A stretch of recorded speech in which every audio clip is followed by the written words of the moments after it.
திருப்பூர் மத்திய பேருந்து நிலையத்தில் ஆய்வு பணியில் ஈடுபட்டிருந்த அரசு போக்குவரத்து கழக செக்கிங் இன்ஸ்பெக்டரை தாக்கிய தனியார் பேருந்து ஓட்டுநர் மற்றும் நடத்துனர் இருவரையும் தற்போது தெற்கு போலீசார் கைது செய்துள்ளனர்.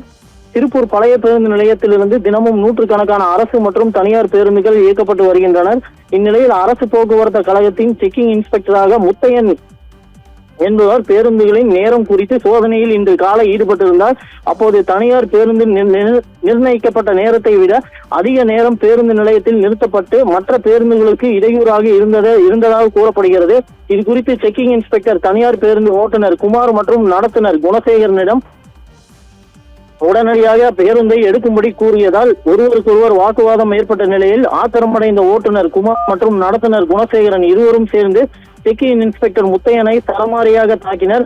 மேலும் அரசு பேருந்து நடத்துனரும் மற்றும் செக்கிங் இன்ஸ்பெக்டரை இருவரும் சாலையில் உருண்டு பிறண்டு சண்டையிட்ட நிலையில் அங்கிருந்த பொதுமக்கள் இருவரையும் சமாதானம் செய்து அனுப்பி வைத்தனர். தற்போது செக்கிங் இன்ஸ்பெக்டர் முத்தையா அரசு தலைமை மருத்துவக் கல்லூரி மருத்துவமனையில் சிகிச்சைக்காக அனுமதிக்கப்பட்ட நிலையில் தற்போது தெற்கு போலீசார் தனியார் பேருந்து ஓட்டுநர் மற்றும் நடத்துனர் இருவரையும் கைது செய்து விசாரணை நடத்தி வருகின்றனர்.